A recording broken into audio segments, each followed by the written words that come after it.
nataka mama na walimu wakate hii keki. Wanapokata, tunataka kuanza, tukate kiburi katika maisha ya watoto. Tukate sasa katika wanapoanza kukata,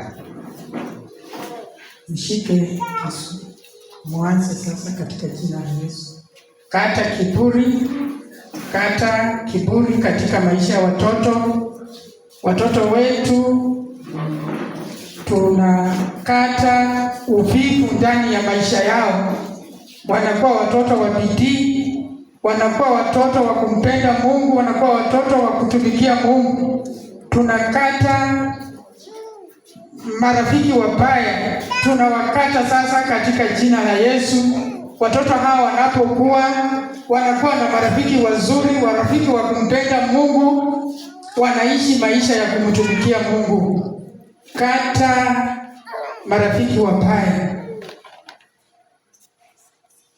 kata majivuno ndani ya watoto hawa. Wanakuwa watoto wazuri, watoto wa kupendeza, watoto wa kupenda Mungu. Kata kutopenda masomo. Tunakata hiyo tabia ya watoto kutopenda masomo, tunaikata sasa katika jina la Yesu. Watakuwa ni watoto wazuri, watoto wa kupenda masomo, watoto wa kwenda mbali katika jina la Yesu.